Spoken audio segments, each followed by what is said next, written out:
hear about your insights. Thank you very much. Thank you very much, Marjoke, and lovely to see you. And oh, there's something funny with my camera. Sorry, I have to fix this because now. Well, I hope to fix it later. This looks really weird. I had a problem just when we started. I had an issue. My whole system collapsed here. So I've been Good dear. spending the last 3 minutes in total panic. The And now joys of it's, the yeah, everything working. collapsed. Yeah. Anyhow, I'm Do you sorry. want You to have share your to, PowerPoint first? I will, and you will just have to live seeing my nostrils more than my face because I can't so quickly get the other camera on. I will not be nervous about this Don't from worry now about it. on. No. I will share my screen and thanks again for this introduction and thanks for inviting me.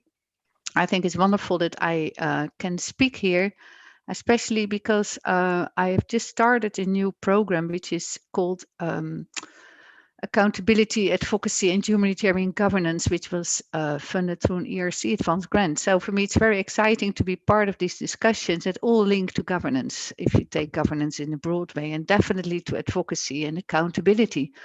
So before we really go to talk about youth, I would like to a little bit set the scene. I was looking at the participants. Wonderful to see all of you, I think, from all over the world. And maybe not everybody is totally zoomed in on humanitarian action. So I thought I'd just try to set the scene a tiny bit with some very general introduction.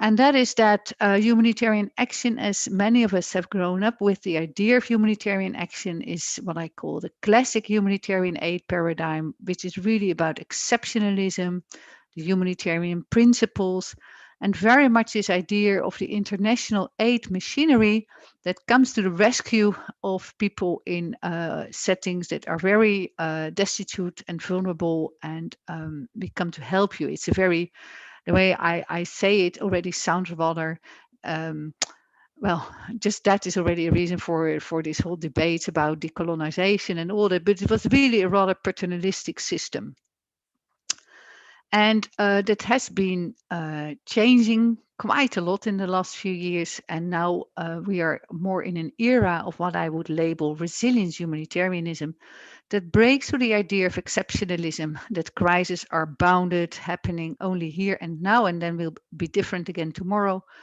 So the resilience paradigm rests on the notion that people and societies have the capacity to adapt or spring back from events and disasters. So rather than a total immobilizing disruption, a disaster is a space where people seek continuity and use their resources to adapt. So crisis is seen as a new normality, living with the floods, the new normal of protected crisis.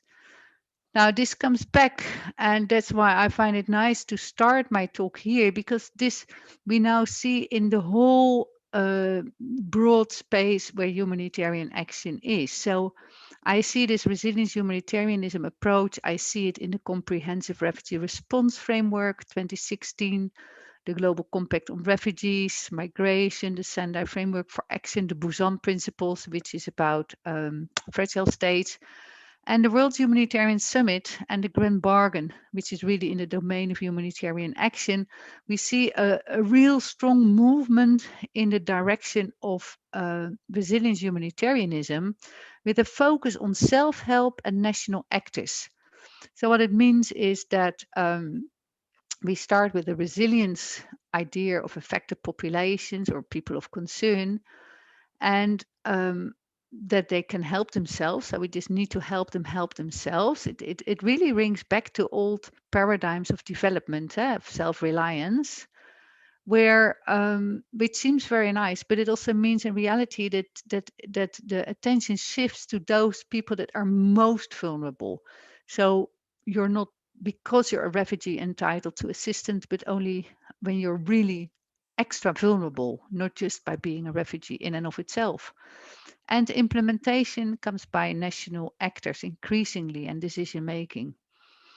Now, this whole resilience humanitarianism has boosted an interest in participation and accountability. So, when Marjoke said that we see in youth a movement towards more participation and voice, that really resonates with broader trends in humanitarian action.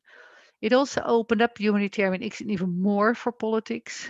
And especially, we did some research where we found we are quite concerned about what this whole paradigm does in areas. And there are so many that have more authoritarian properties in states where civil society spaces are being increasingly closed. So it's very complicated to work with this paradigm in those areas. Focus on self-help is really nice, but there's always a risk of abandonment because there's also a tendency sometimes to say, oh, look how great those people can help themselves. And that can also be a reason to make rations for aid smaller, for example. I mean, Suzanne Jaspers has very strong evidence on how that worked in Sudan, that with a claim of resilience, food rations were really halved, even though there was no evidence that people could manage. And the difficulties as well, because of the shift to especially vulnerable people, is that there is increasingly groups of people that fall in the cracks. So we really have to pay attention. And I think this is also where the urgent attention to youth has come from, because at some point several years ago, we increasingly heard that youth was really one of those groups that was falling in the cracks, even though youth is not a group, it's a majority group. Actually, it's more than half of people who are displaced very often, and yet there was very little attention for the special needs of youth. Now, what was attention for is, of course, women and children. And this is not a typo, this is really how we spell women and children. The work of Charlie Carpenter, who showed that women and children has from 3 words had become 1 word as the designated vulnerable group that was carved out for attention of humanitarian assistance. And there were always favoring of children, where the cutoff point was maybe 5 years, 8 years, or 12 years, depending on the program, donor driven. And that really had a lot to do with the cuddliness of children. And I remember I was in I'm now talking 2006 or so, when I was in a refugee camp in Darfur, when really in the camp there were like 3, 4, or 5 programs for children up until the age of 6 or 8, hardly anything for adults, and certainly nothing for youth. So there was a very strong idea of women and children as the most vulnerable, almost designated to be the most vulnerable. So teenagers and adolescents were rather forgotten. And there is, of course, a lot of gender inequality at the detriment of women. But in humanitarian programs, maybe for compensation, I've also seen that quite often in programs, young men are more excluded than women.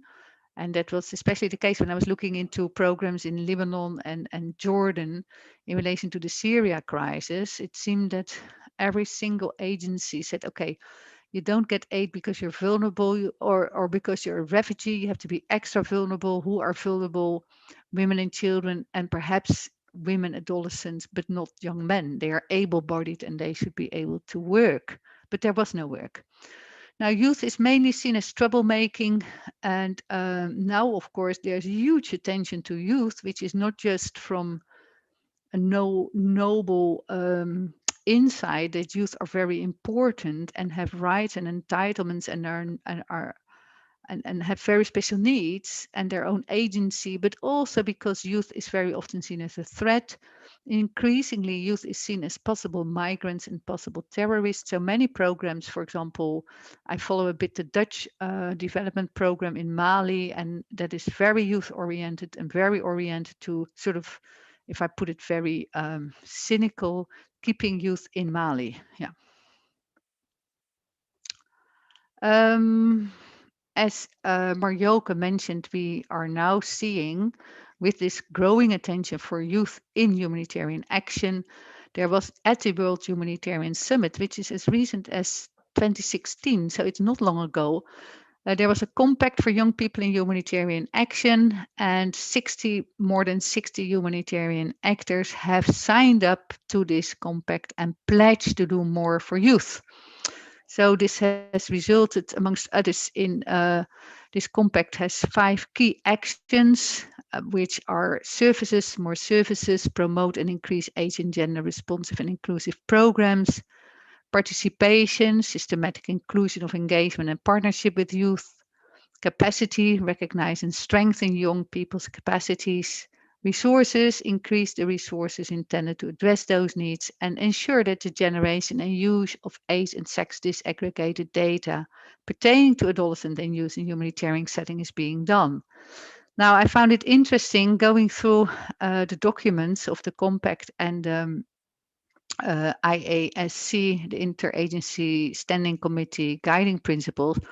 There was also a box that showed the calls of action from young people, because of course there has been a lot of consultation to make these guiding principles, and I found it very interesting to see this box that summarizes the calls from young people, and they are perhaps similar as the 5 key points, but I also saw that youth puts their own accents in different kind of ways. So the capacities and skills, it's all the way up there.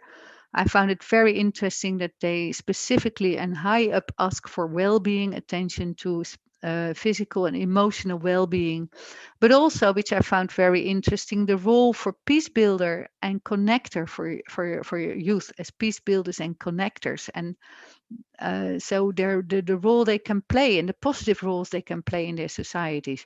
Very strong focus on accountability and much more emphasis on social media. So I thought it's really interesting to juxtapose those pledges, general principles from the calls to action from young people, which you can find in the same document. So they've been recorded by the same actors.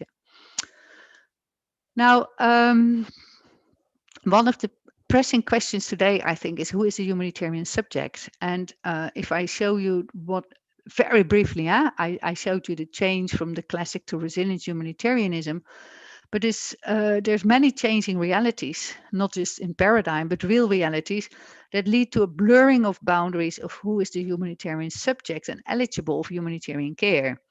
So there is the move away from the refugee camp. These are things we all know. It's conflict affected migrants, very often like not anymore to stay in camps. That's also enabled by technology, the visa cards, the cash relief.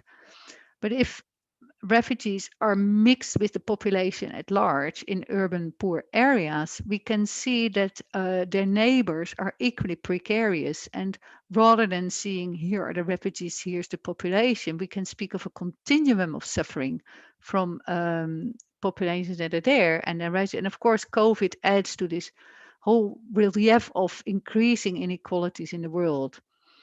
Similarly, the distinction between refugees and survival migrants, the boundaries are very complicated in Europe and elsewhere. There's actually a creation of humanitarian crisis at the borderlands.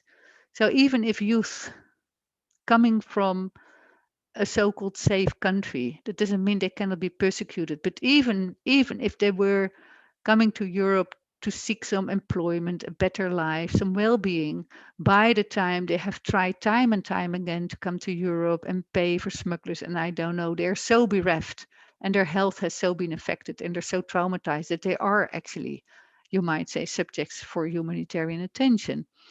Now, climate-related migration and displacement with the wildly varying estimates is very complicated how that can be a humanitarian concern.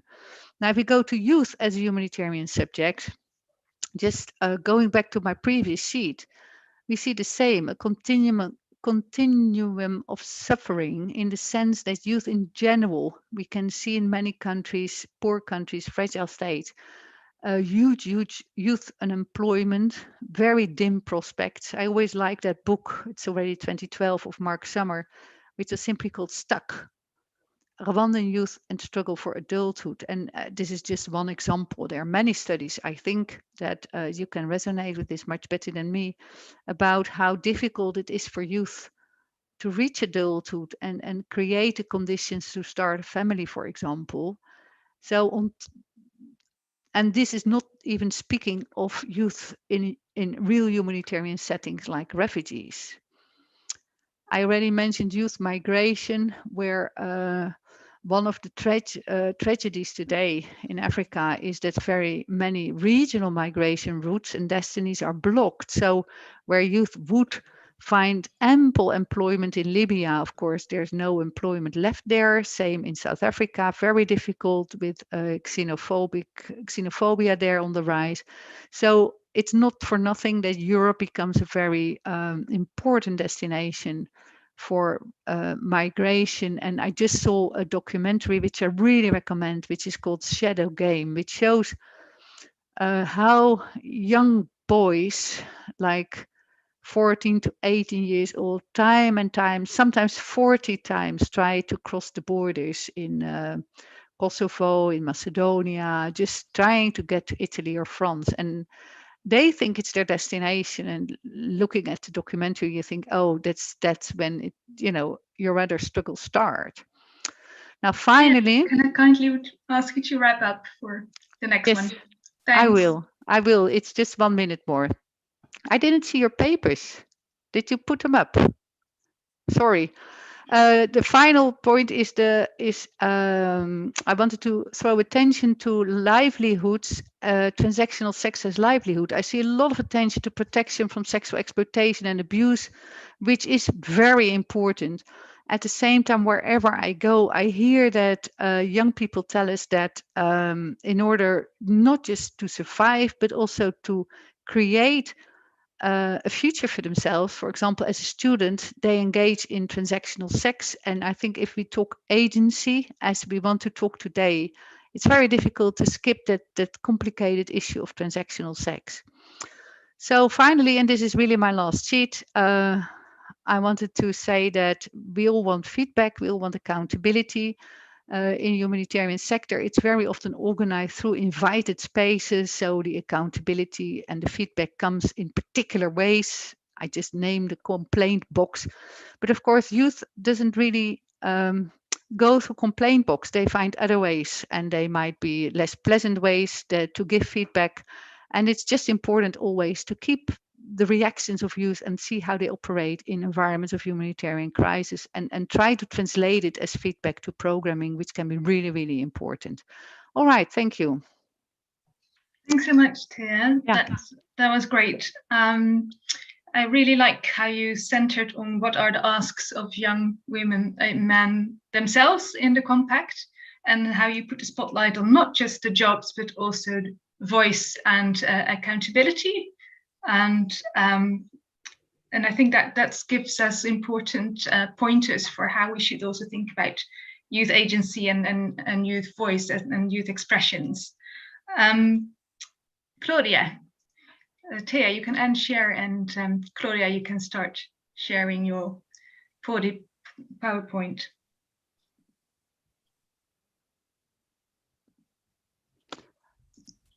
Oh, sorry, I thought I did, yeah. Wonderful. Well, thank you. And what a privilege to follow after you, Thea. And we've crossed paths in different places working with young people. And so it's very nice to share this screen. To IDS, thanks very much for having us and convening us. I know this is part of a series, and we're at the end of this long series, and it's just so exciting for me as a researcher, as a practitioner who has spent most of my career working on the lives of young people, to see this really taking frontline, and the way that Marjoke and your team, you're doing this with IDS leadership to really bring practitioners and researchers together is, for me, gold standard. The donors who are here as well, who are supporting of this, bravo. And I think that this is really where we need to be doing more of, in line with the accountability that Thea has just mentioned. So today I'm going to talk a little bit about youth on the front line. I have my clock in front of me to keep to the 11.5 minutes that I now have. And first, just a few slides. I mean, if we were in person together, I would ask everyone to raise your hand to see if you are under 30 or not. So we won't do that now, but it's interesting to think about this from youth perspective.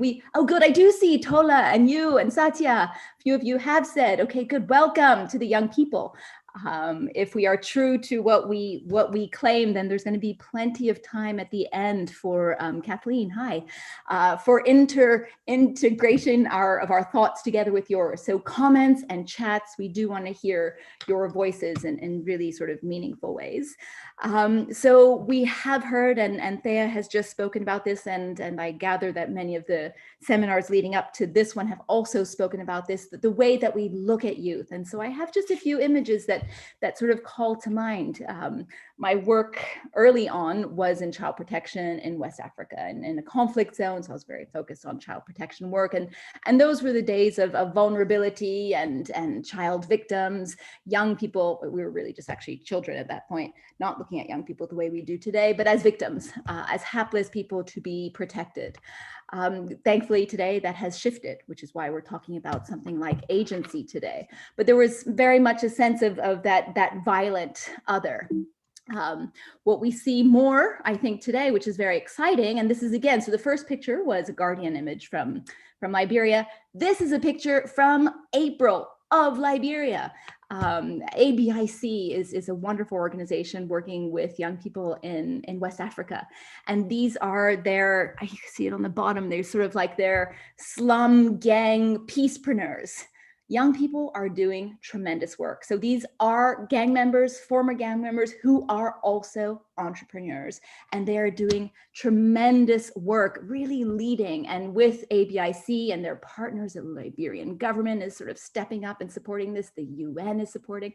So this is a very different kind of story, and an intersectional story, we might say, of positive youth engagement in the development of their country.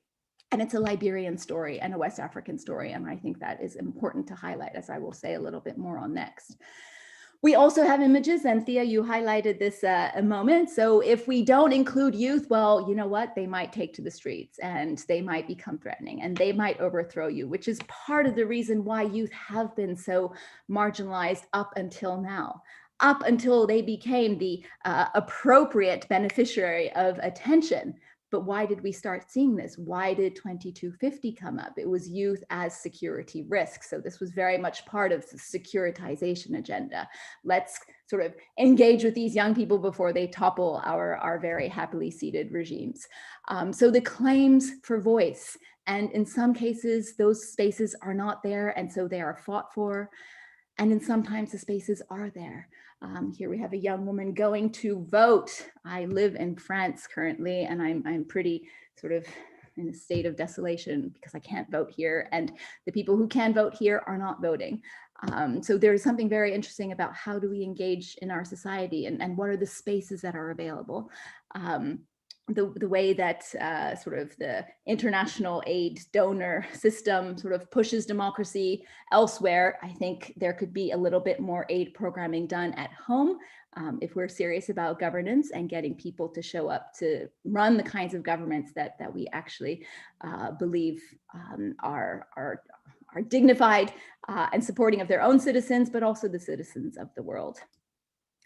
Here again, Theo, you spoke about migration, and that is actually what I focus most of my research on now with young people. And here I live in this very wealthy conservative city of Eastern France, and we have all of these young sub-Saharan African boys, young men arriving. And so that's quite interesting. So I think we talk about the new boundaries there. You spoke of the new boundaries of humanitarian studies. Indeed, young people have realized that there aren't many options left because of all these systems, all these decades of aid that have been there, have actually not fulfilled the promises that they have made. And so resilience, and we'll talk more about this in a moment, what would you do? What would you do to really realize your agency? And so here we have all of these young people and others who are arriving, who are subverting existing systems of power and structures that are, and I think that itself is a very interesting story. It's a story of our time. It's a story we're going to be with for the next few decades, at least until we redesign this sort of aid system as it currently is, to be one that is more accountable, to actually fulfill what it says it's trying to do for the lives and dignities of people. Two more photos. This one, Congo Lucha. This is a film, but Lucha is the youth movement in Congo, and I am a sympathisant. I am not allowed to be a member. I can only support them, and I love this. These are young Congolese who are on the front lines right now. They are risking their lives every single day. They are doing the vaccinations. They are doing the outreach. They are confronting the police. They care about the future of their country. And for those of you who know a little bit about the Congo, know that revolutions have always been suppressed. Leaders have been assassinated with complicity, egregious complicity many times. Here we have a young movement that is actually trying, and they need to have our support. We, as people living in our comfortable places, have, for me, an obligation to support young people who are pushing and are on the ground in their own countries. And we can do that now. We couldn't have done this 10 years ago, but now we have social media, we have their Twitter feeds. We can help them hold their governments accountable. So this is actually quite a hopeful story, I think. And here again, hopeful, and some of you know me actually, and usually I'm not very hopeful, but I'm working on being more hopeful.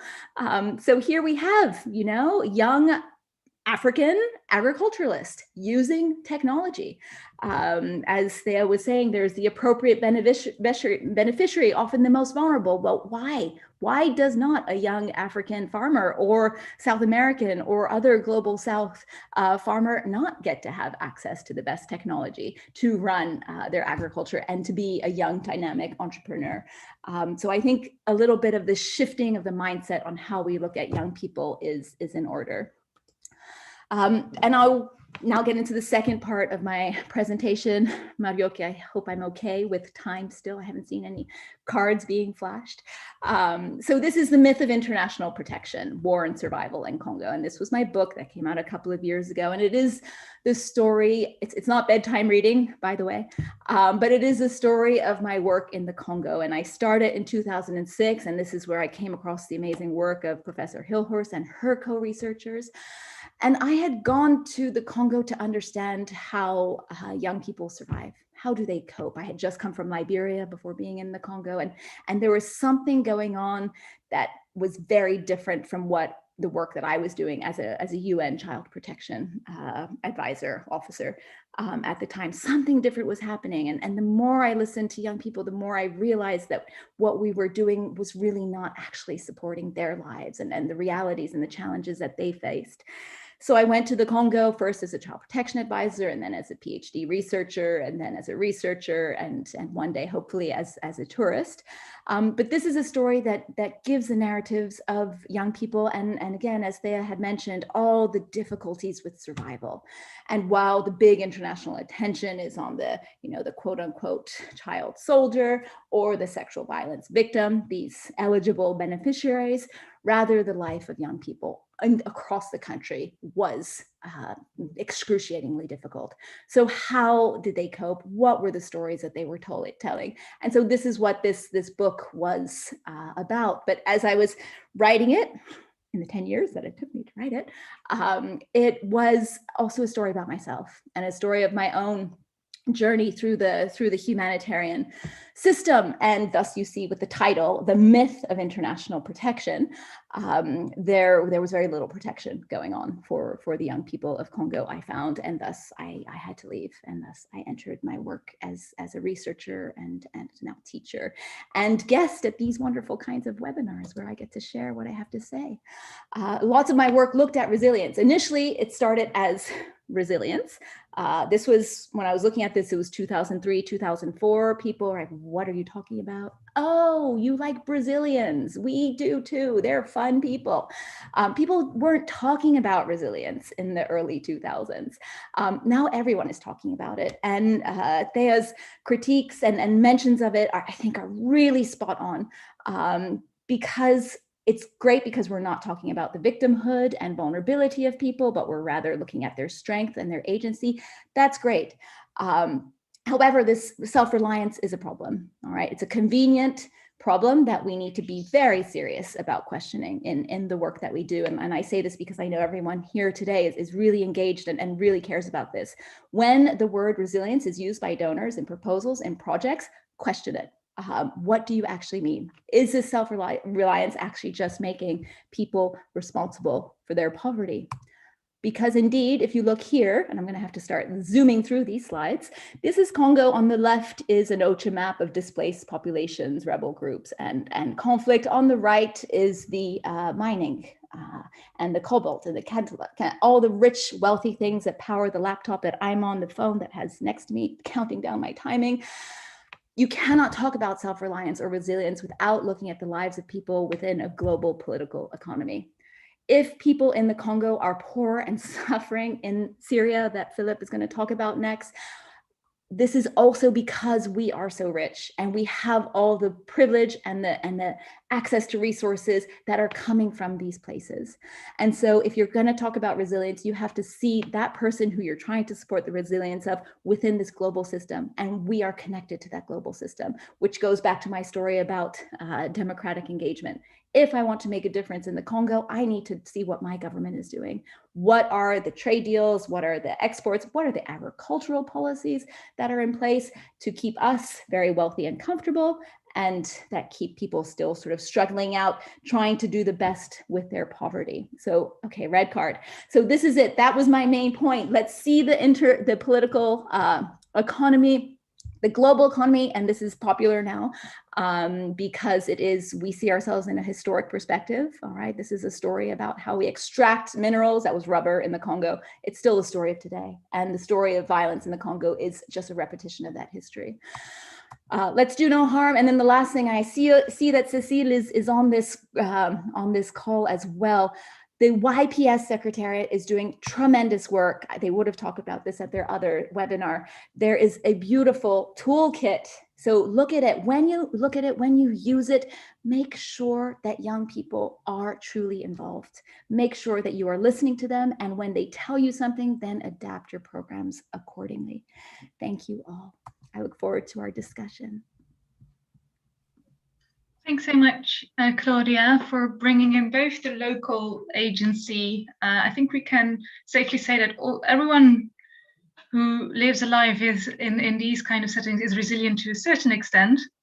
And I think the question is I think which you've also wrote about, and then working towards transformation and improving peaceful relationships. And I really like how you return the gaze and looking at the richer parts of the world, like that that's also responsibility elsewhere, and that doesn't rest just on the shoulders of the young people. So well done for bringing the local and the global together. We're moving on swiftly to Philip Prattfruit, and you can start sharing. There we go, and the floor is yours. Hi, you can hear me okay? Yes, Okay. very well. All right, I'll just start this presentation. So yeah, hello everyone. My talk for the seminar is going to draw on some of my findings in my forthcoming book, which is called Rebel Populism. I'll do a quick plug. It's forthcoming, coming out hopefully soon with Manchester University Press. And my book, it traces over a 5-year period the everyday lives and development of political ideas among Syrian laborers living in Beirut during the period of uprising and civil war. But in this talk, I'm going to try and focus more on some of the intersections from those findings around masculinity and youth in a humanitarian setting.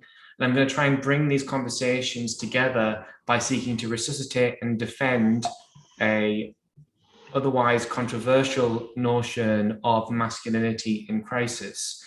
And I'm going to argue that this concept of masculinities in crisis can help capture the predicament of young male Syrian workers as they become caught between particular gendered social expectations and then a collapsing material foundation on which they could realize or enact those expectations.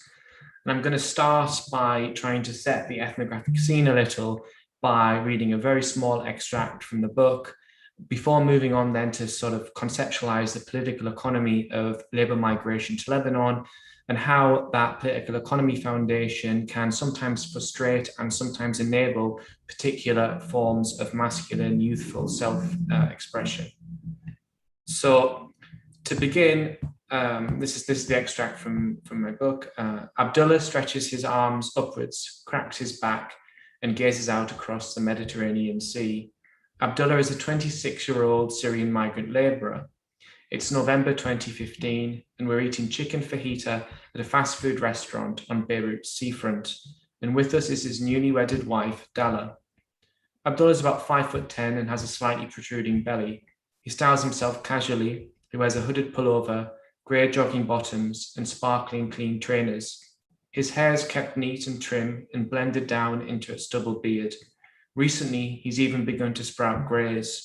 His friends mock him for it, but Abdullah puts it down to stress. Well, I've still not found a job, he says, taking a slow drag from his cigarette. You see, interjects Dalla, his new wife, Lebanon can't give him a future, no future, low wages, high costs. Well, what should he do then? Take a smuggler's boat, I ask. Yes, she replies. My cousin's in Germany, and I want him to go too. There's nothing for him here. But it's illegal. How many people have died crossing? I reply. But how many people have died in Syria? Abdullah answers. There's lots of pressure on me. What can I do? Stay here, get nothing. Go to the village, and then maybe Islamic State will kill me. Or get on a boat and maybe I'll drown. I just don't want to leave and be so far from Syria. I want to go back to the village. See, there's no future, says Dalla the final time. At that moment, we look up at a TV screen in the corner of the restaurant. Our eyes are drawn to scenes of bloodied people running panicked from smoking ruins. A twin bomb blast carried out by Islamic State had, moments earlier, struck a popular market area in South Beirut. 43 people were killed and 200 were wounded, and the bombs had detonated just streets away from the young couple's new apartment. In that moment, Dalla's insistence that Abdullah set sail for Europe seemed, for now, a whole lot less rash.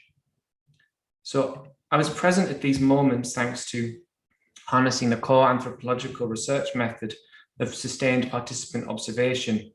And in practice, this meant I've carried out countless trips to down-at-heel markets, going shopping. I've played football in Syrian worker Sunday leagues, and I've spent lots and lots of time just cooking food or sitting around and watching television.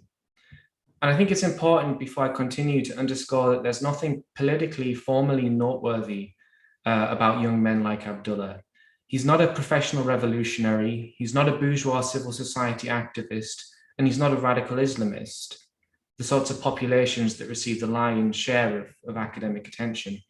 Rather, Abdullah is a rural to urban worker who's following in the footsteps of his forefathers, who for decades have built Lebanon's multi-million-dollar apartments, and they've toiled for backbreaking hours in grocery stores and scrubbed dishes in upmarket restaurants. And for a long time, for the generation of his forefathers, wages that were often low as the equivalent of $20 a day, they would stretch further back home.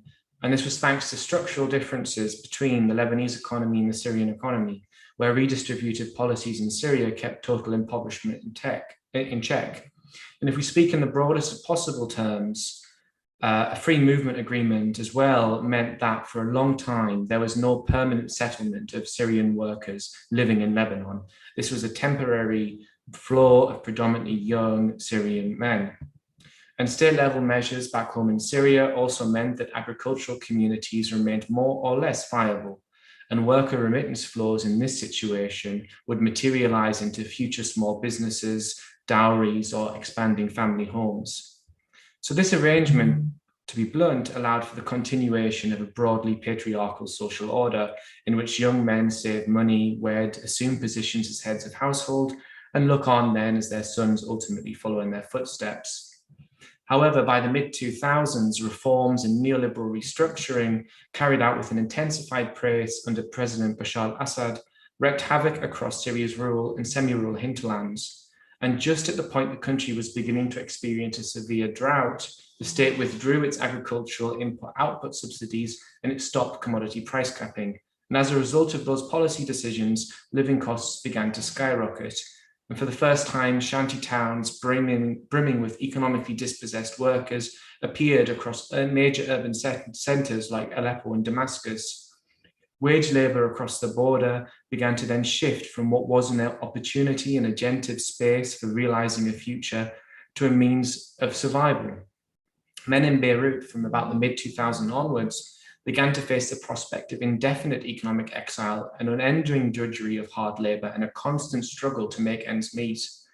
But then in 2011, the almost unthinkable happened and a revolution came to Syria. And when those street protests erupted, many of those workers who come from the heartland of that uprising returned to participate. Some even joined the armed resistance. And as I show throughout my book, even those who remained initially found means to take part in the uprising from afar. Many of these young men began to dream of a future that was going to resolve this long list of socioeconomic grievances. And even those with little experience in organized politics debated developments long into the night. But then, as the uprising continued, the reality of civil strife and proxy war meant a new world of permanent dislocation and intensified disaster. So this flow, its uprising, the promise, its collapse, destabilized, I think, men's ability to uphold certain masculine expectations. Beirut was once a place of temporary living, of youthfulness, and instead it increasingly became a place of permanent dislocation. For young men, it's also nonetheless still important to underscore that even during this period, the Lebanese capital was never just conceptualized as a place of exile and deprivation, but also at times men encountered it with me as a kind of place of enchanting freedom, an environment spatially and morally distant from their villages, and a metropolis rich in otherwise forbidden pleasures. And such visions of Beirut are nothing particularly new, and whatever their relative impoverishment, Syrian laborers were never wholly ignorant of these ideas. Calling themselves the lads, al-Shabab, they defined themselves through consumption practices, fashion, style, and despite their evident precarity, they spent a lot of time and extra money on acquiring things like iPhones, leather shoes, trendy sunglasses. Even though they're in a permanent state of dislocation, men looked for a means through which to navigate host population hostility and resist the sort of labeling of themselves as impoverished workers. And for early generations, however, these bouts of independence were transitionary, and eventually the men would return and obtain a sense of patriarchal stability. As they put it, the lads became elders, al-Shabab, and they became kibar. Elders are older men who had obtained a degree of livelihood security, and many had married and raised children of their own. When circumstances permitted, some used their savings to build houses, fund home improvements, or even launch a small business. And I was told that prior to the uprising, let alone now in the wake of COVID-19 currency collapse, nobody could be certain that they would ever enjoy the life of their forefathers. The lads held an ambiguous attitude towards their life in the city, both embracing but also disavowing an existence that they felt ultimately lacked dignity and self-respect. But between these two age-based conceptions, then there emerged a third character, whom the men simply called revolutionaries, Athawar. These were the true heroes of the uprising who confronted the regime on behalf of the people. And the revolutionaries represented a kind of active, militarized masculinity that coalesces around notions of self-sacrifice and a readiness to commit violence. And regardless of the respect that these men then generated, the revolutionaries also at the same time meant lost family wage earning potential, and this increased further the pressure that lads felt in order to keep up a steady flow of remittances. And it's important to emphasize that these notions are not transcendental ideas of manliness, but rather they're forms of identity that must be actively reproduced in everyday life.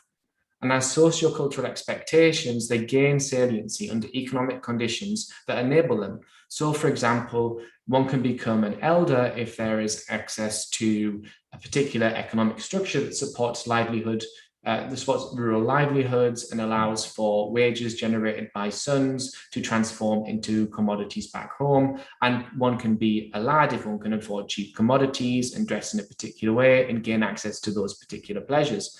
And for a long time that existed.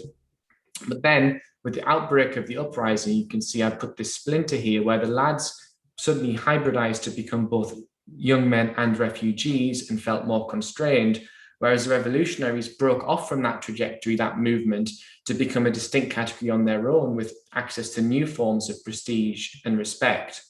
So then the question is, are the lads in crisis? And this is the last slide. I'm going to try and hurry up. So the masculinity in crisis thesis is that men are in crisis because variety of forces, but I'll focus here on neoliberal restructuring, has weakened men's ability to access wages that allow for the continuation of a patriarchal social order.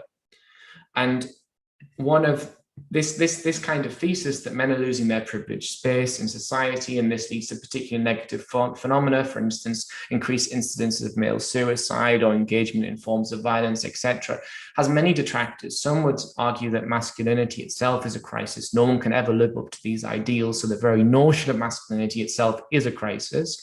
Others would argue that focusing on Arab men betrays an exoticist tendency where we tend to view people in the Middle East as particularly gendered.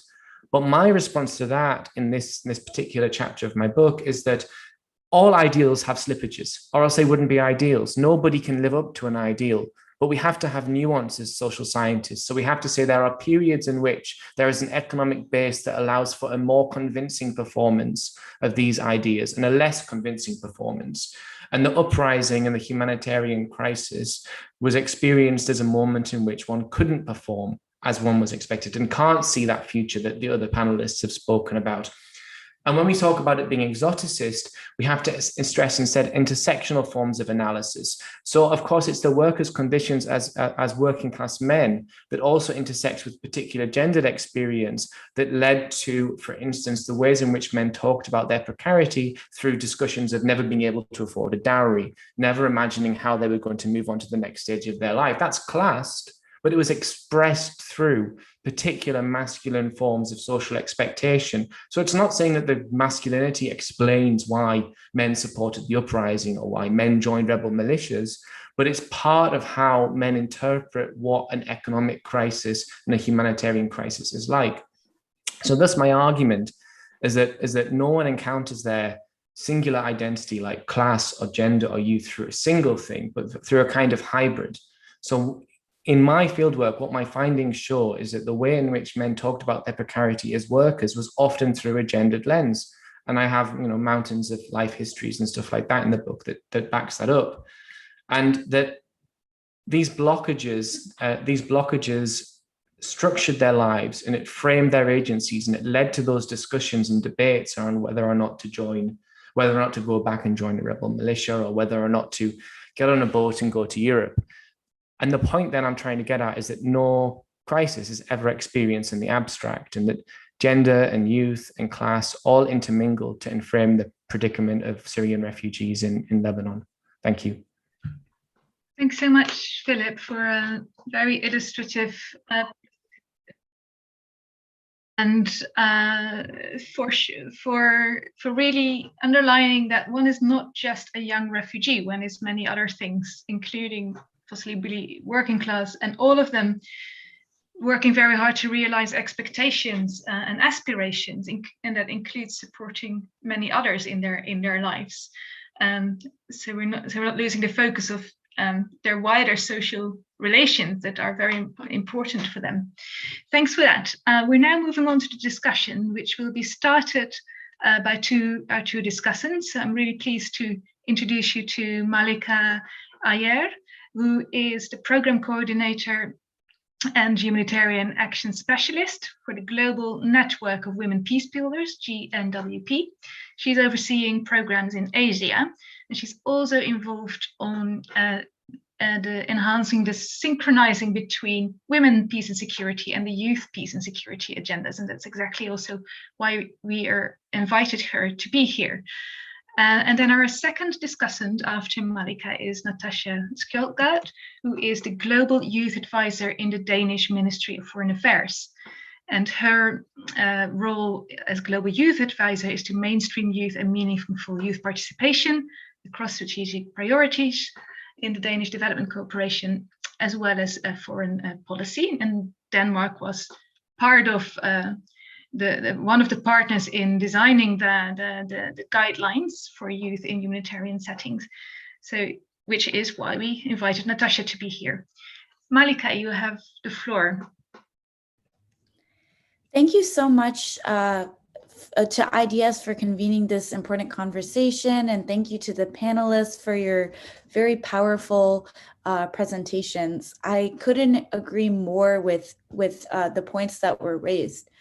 Although young people constitute more than 50% of the population in need in the world, humanitarian action does not adequately recognize their agency or prioritize their specific needs. And we know that during a humanitarian crisis, young women in particular face risks of gender-based violence, trafficking, sexual exploitation and abuse, unwanted pregnancies, and child marriage. Young people are often able to meet urgent and overlooked needs of vulnerable, hard-to-reach populations while promoting gender equality and sustainable peace. And without their unique perspectives, efforts to address humanitarian crises cannot lead to long-term peace, development, and stability. And despite the important role that they play, young peace builders continue to be marginalized and excluded in decision-making on humanitarian interventions and most recently, the COVID-19 pandemic response. Countless grassroots youth peace builders and frontline responders are also facing reprisals and backlash as a consequence of their work. So to ensure the meaningful participation and leadership of young people in decision-making on humanitarian action, and therefore effective implementation of the Youth, Peace, and Security Agenda, which all of the panelists were mentioning, we need to do the following. First, to recognize, utilize, and develop young people's capacities and skills in refugee and host communities, and then to ensure adequate protection for displaced young people, and third, to support their physical and emotional well-being. And these are some of the recommendations that were included in the guidelines for engaging for and with young people in humanitarian action, which I believe Claudia shared. At the Global Network of Women Peace Builders, we invest in the agency of young women in building peace, promoting gender equality, and responding to humanitarian crises through our Young Women Leaders for Peace program. And the strategy of the program revolves around enhancing the capacities of young women from local communities affected by conflict and crisis to build peace, promote gender equality, and lead humanitarian action. We see humanitarian crises as an opportunity to transform pre-existing intersecting inequalities, which Philip was mentioning, right? Including gender inequalities and toxic masculinities. So we use gender-sensitive and age-appropriate literacy and numeracy education, leadership and peace-building training, and economic empowerment to enhance the resilience of young women living in humanitarian emergencies and conflict-affected environments. And as a result, not only are the women empowered to prevent and respond to violence and emergencies in their communities, they also have the tools to hold decision makers accountable to their obligations under law and are better equipped to protect themselves from sexual and gender-based violence during humanitarian emergencies. And members of our program from Indonesia, the Philippines, Bangladesh, Myanmar, the Democratic Republic of Congo, and South Sudan are providing humanitarian relief and mitigating the negative impact of the COVID-19 pandemic on women and girls, while continuing essential work for conflict prevention and resolution. So I want to end by saying that it's critical that we create opportunities and channels of communication for young people affected by conflict and crisis to present their views to humanitarian actors, particularly on how interventions and crisis recovery plans in their communities could be improved. So this includes supporting the participation of young people in local humanitarian coordination mechanisms, for example, gender and humanitarian action working groups, all the way up to the Global Compact for Young People in Humanitarian Action, which I believe Thea mentioned, or the recently established Generation Equality Compact on Women, Peace and Security and Humanitarian Action. So these are some of the platforms, both for decision-making on humanitarian action, which young people should be meaningfully participating in, but aren't effectively or able to do so to the full extent as of now. So to conclude, recognizing and investing in youth-led initiatives leads to more sustainable, inclusive, and gender-sensitive humanitarian aid and peace building, which addresses the root causes of crises, builds community resilience, and prevents further outbreaks of conflict. Thank you. Thanks very much, Malika, for starting to link this to, so what then do we do with interventions and policy? And I'm sure Natasha will also speak to this. You're welcome to share your reflections. Thank you. Thank you so much. And also thank you to IDS for inviting me today. Completely agree with all that was just said, Malika, and also by the previous speakers. And I've also written down a lot of notes and question marks in terms of the different aspects. But just to maybe shortly introduce myself and what I do. So as Mayoke said, I'm the Global Youth Advisor in the Danish Ministry of Foreign Affairs, which means I have the honor to completely focus on how we approach youth and meaningful youth participation across the different pillars of our work: development policy, foreign policy, security policy, even trade policy in some aspects. I think what is very, very relevant to keep in mind also in terms of the relevance and importance of this work is that we're currently facing the largest youth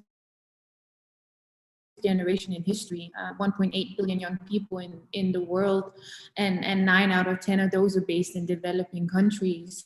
And I mean, even crazier numbers is that I think around 400 million young people between the age of 15 to 29 have been affected or are affected by violence and conflict, and 225 million young people are, in the developing world, are not in education, they're not in employment or training. So I mean, I think these are vast numbers, also kind of showcasing and highlighting how important it is that we actually meaningfully include young people in our programs, in our government, in our governance, in our structures, across all aspects.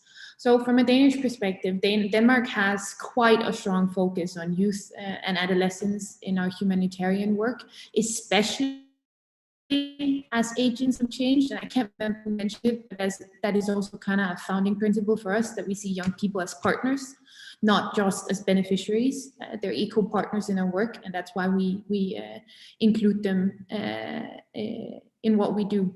And another founding principle for our development work is that we do development not only for young people, but with and by young people. Also sort of ensuring that, often from a governmental perspective or a donor perspective, we need to ensure that tokenism, we set that trap for ourselves sometimes, but actually having that very, very strong focus on the meaningful part of participation and ensure that it goes through the entire process. Our approach is mainly to work with and through our strategic partners, that will be Danish civil society organization and UN agencies. So working with organizations on the ground, working directly with young people, working directly with the local communities to ensure that we create the most impact with our funding as well. And we also, in our partnerships, we have the majority of those partnerships, they have a focus on youth and humanitarian settings and protracted crisis. And I think a different aspect is also that we have a very, very strong focus on the coherence between development, humanitarian action, and the meaningful participation. So having that overarching approach. And as mentioned before, I mean, Denmark has been actively involved in the ISC guidelines. We're also chairing the call to action currently, and also, focusing on the humanitarian development and peace nexus. I mean, there are so many different, arenas, different approaches, different instruments, as you mentioned at the beginning, Mayoke. How do we actually combine these, and how do we work with them? And that is, my fortunate job to figure out from a youth perspective on how to kind of combine all the different agendas. And from a Danish perspective, I mean, we fully believe in engaging young people in prevention, preparedness, response, and recovery. And we believe that because we believe it will bring better and more accountable responses to crisis. and I actually wrote down a few questions also to our speakers, just to sort of question, because I mean, when we look at the ISC guidelines, also why Denmark was involved, we know meaningful engagement with young people has to be included in all the program, all the aspects of the program cycles. And also, in terms of, specific focus on young people and where they are in their local communities. And I actually wrote down a question to Claudia, and then I scratched out the word, but what can we as donors do to support young people's resilience? I scratched out resilience in humanitarian settings. And I get the part about what do we actually mean about resilience. And it is very much about, that democratic engagement, political participation, having them included and support them being included in governance structures as well, and looking at the humanitarian context and looking at humanitarian action is very, the more short-term acute response, combining that with development, which is the more long-term sustainable response. And then you actually also have the P in the humanitarian development peace nexus. And I also have a question in terms of, from a Danish perspective, we're very much looking into the youth, peace and security agenda with the 5 pillars. There's so much potential in that agenda, not just in foreign and security policy, but also in participation, in socioeconomic policy. How do we link it?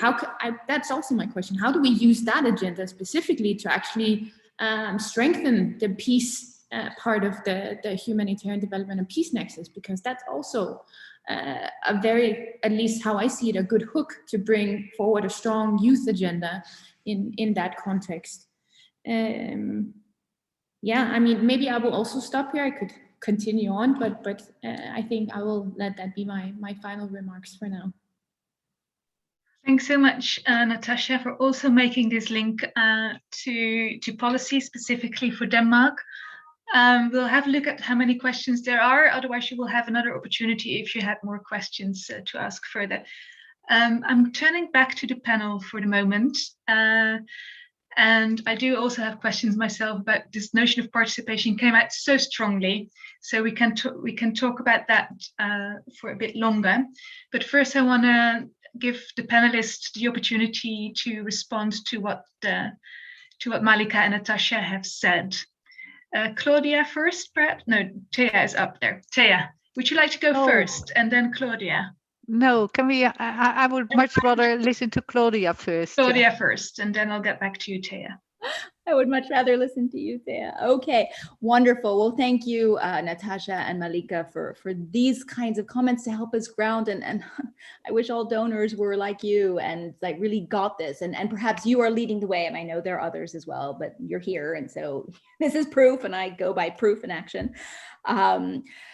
You ask about how to support young people. And I had to say it quickly. I don't say no resilience, but I just say that resilience is a problematic concept. It's an easy concept. And our job is to make things not so easy. And that's the problem with all of these international normative frameworks. Let's simplify, let's professionalize, let's check the boxes.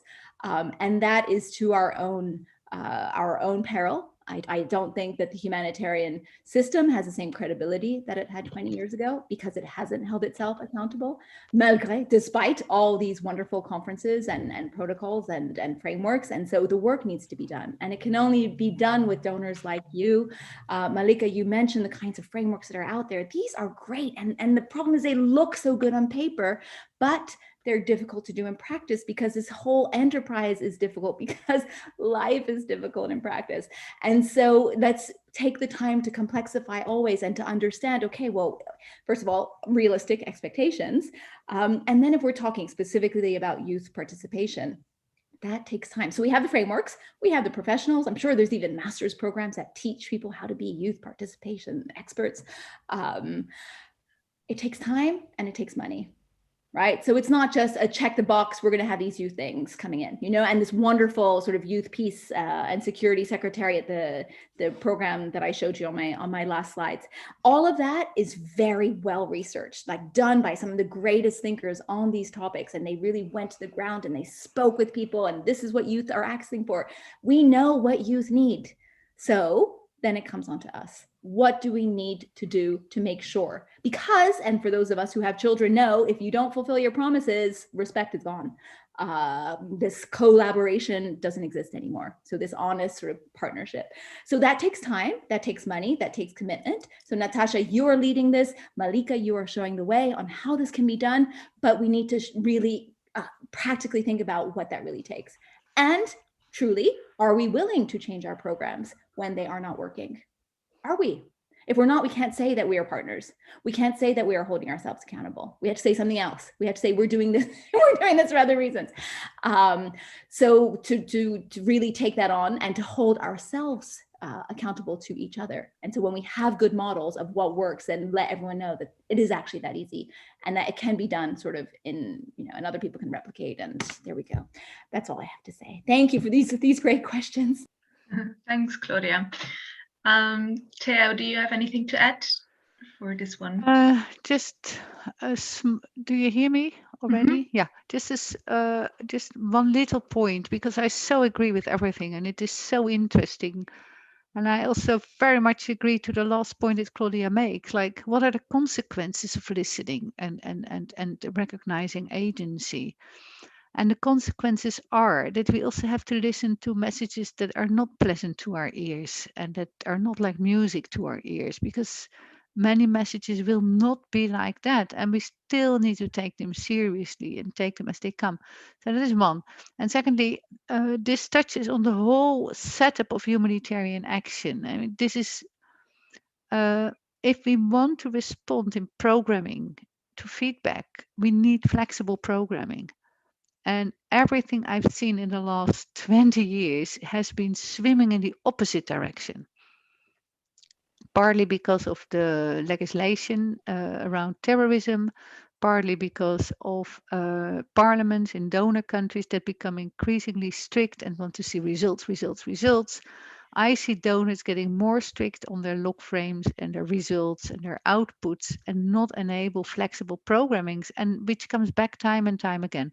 Now, my final point that I wanted to bring is small. No, it's not small for me, but it's a bit on the side perhaps, and that is the ability of young people to do research is very much overlooked. And I really think it's not anymore the time that we fly in international consultants to do work on the ground with some research that could be done by really talented, wonderful youth that are in place and that can do peer research. We still veer away from participatory forms of research in red zones.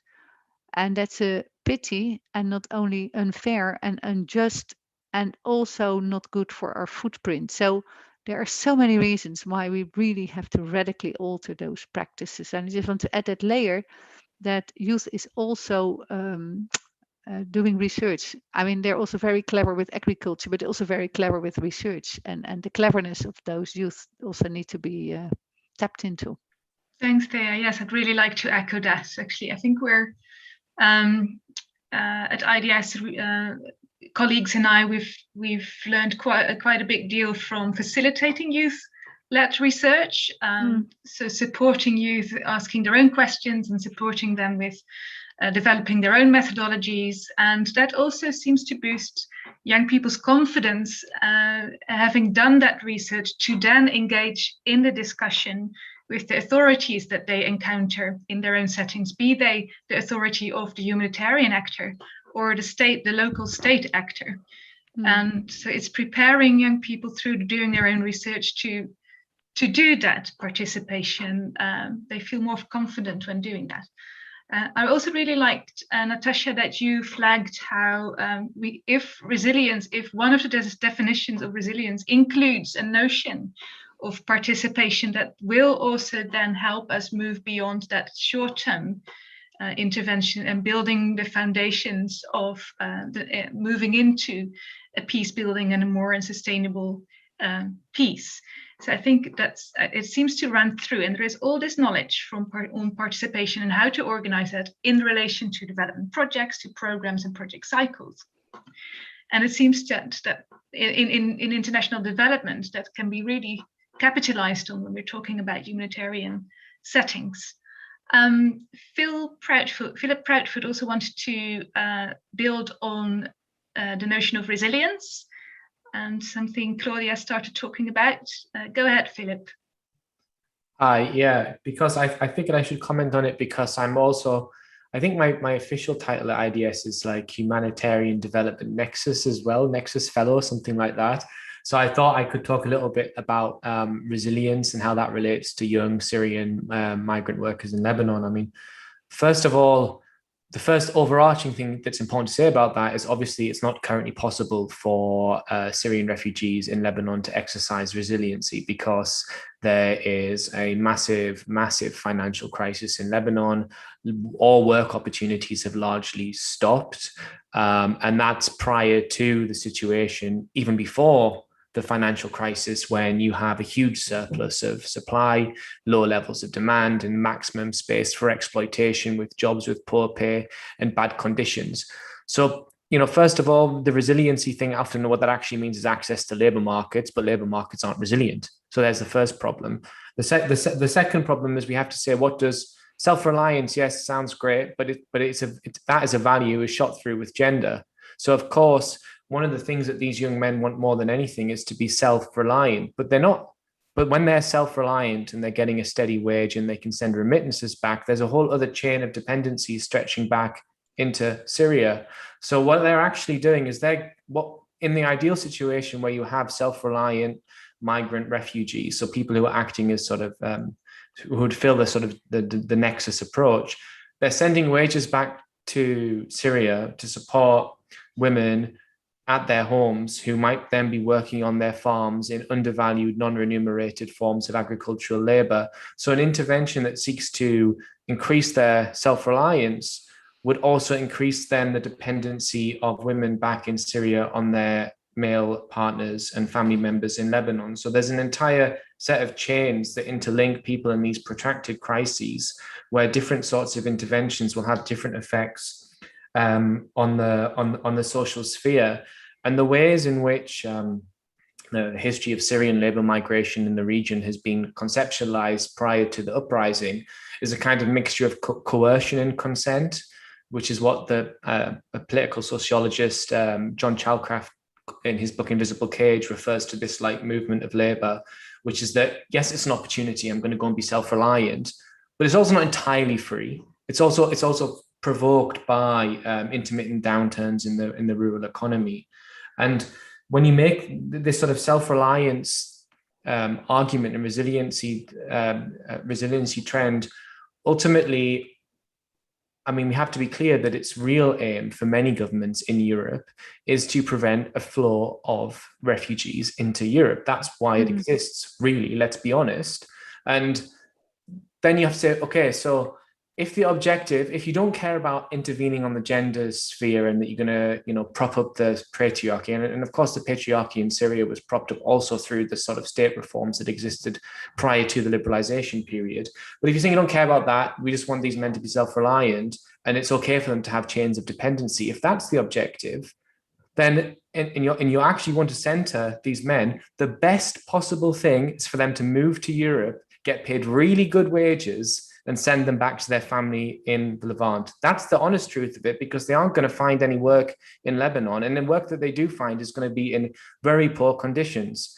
So sorry to give that like kind of pessimistic reading, but I guess that is kind of the role of the academic in this field. It's allowed, Philip. Thank you. We're moving to an optimistic note, though, because Malika had an example to share with us from Bangladesh about meaningful youth participation. Malika, go ahead. Thank you. So in Cox's Bazar, Bangladesh, the humanitarian crisis has been kind of mismanaged because there's a big disparity between addressing the needs of the Rohingya refugee population, which are very urgent and pressing, but and addressing the needs of those in the Bangladeshi host community who also are experiencing poverty, food insecurity, economic insecurity. So as a result, there's been this increasing tension since 2017 between the host community and the refugee community. And this is where we talk about the nexus between peace building and humanitarian action, and how we need humanitarian action to look at long-term interventions where we're working with the host community. And so what we did was look at how can we invest in young women's leadership, not only young Rohingya refugee women, but young Bangladeshi host community young women who are who should also play a role in decision making on humanitarian action in their community. So it required a lot of capacity building on leadership, peace building, gender equality, women's rights, economic empowerment, social media, and community theater. And we've been doing this capacity building for about 3 years now. And as a result, they formed a network of young women leaders, and they are leading literacy and numeracy classes for Rohingya refugee women and host community women. And as a result, they've built this positive dialogue between the Rohingya and host communities, and are able to address some of the tensions between the two populations. So I share that because first it shows that they are an important humanitarian actor. These young women from the host community, they're a key stakeholder group. And now through this capacity building, we also focused on helping them become fluent in UNEs. It's no secret that humanitarian spaces are very technical, filled with lots of acronyms and jargon, and it's hard for people to keep up, especially young women who are not exposed to these spaces before.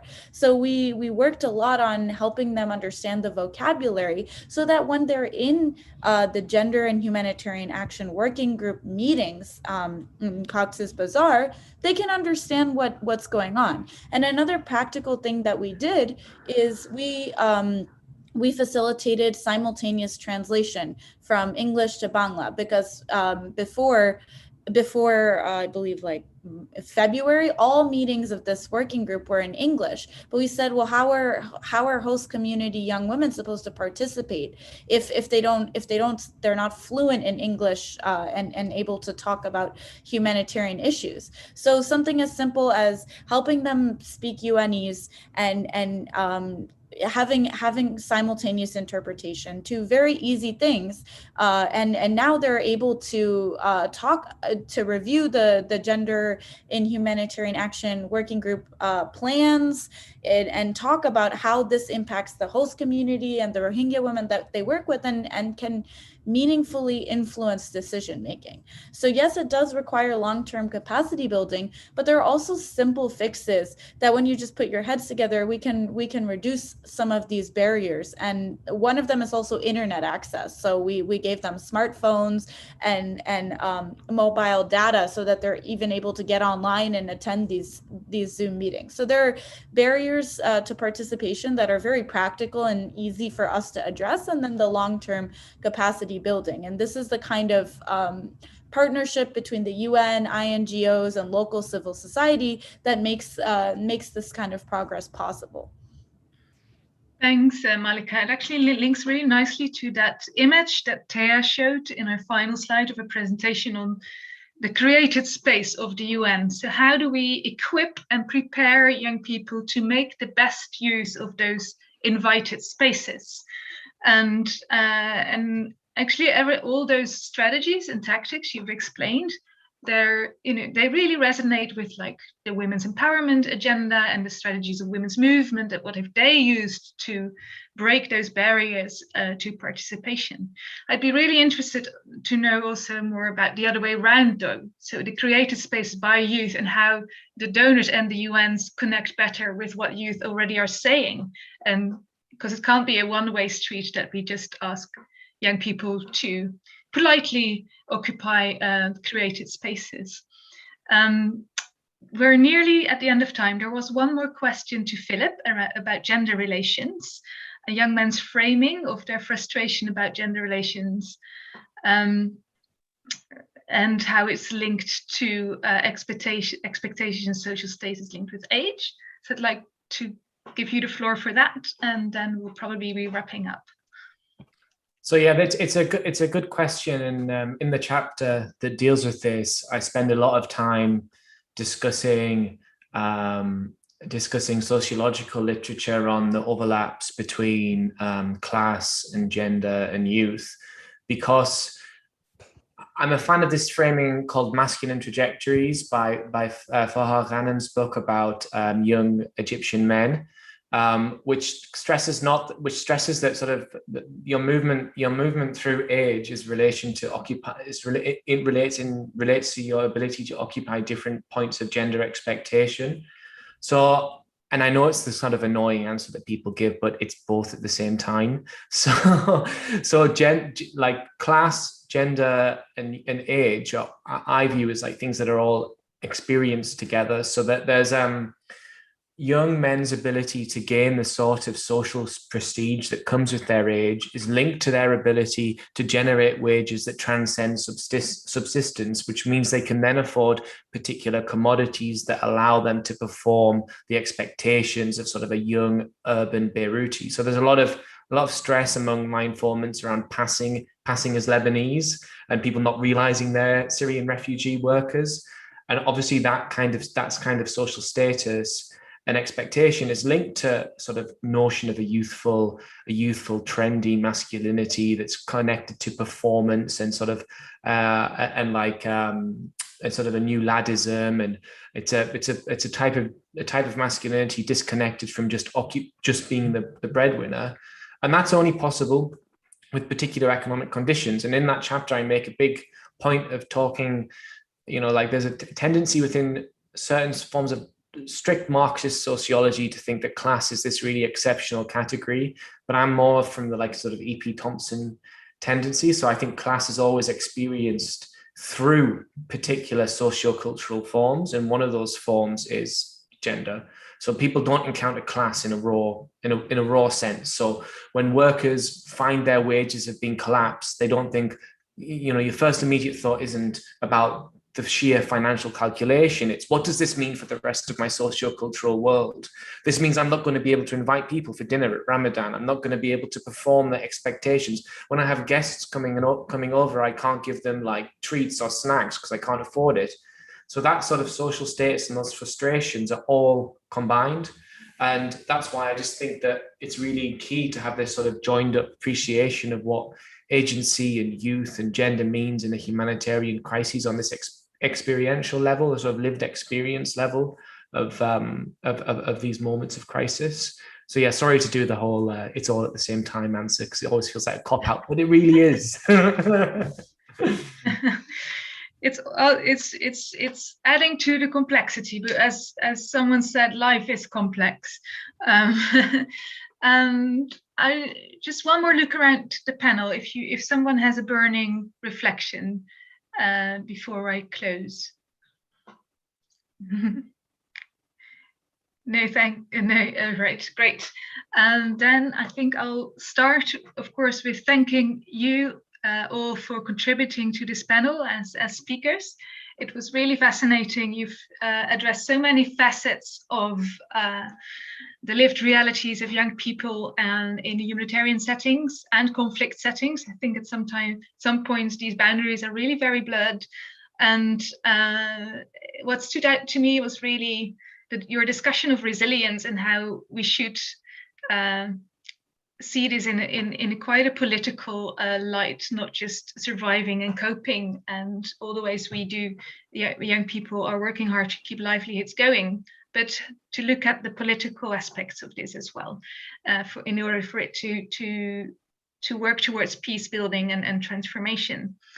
I also really enjoyed the conversation about participation and how this popped up in each and every of your presentations and contributions.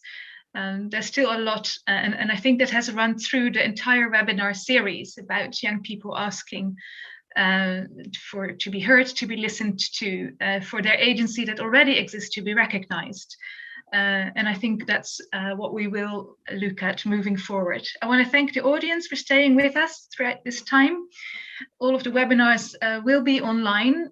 It was a real pleasure having these 6 sessions. If you're interested to know more about IDS youth research or by any of our speakers, please do get in touch, and we hope to really continue this conversation across research and policy and practice. So I wish you all a really nice rest of the day. Thanks for joining us. Bye for now.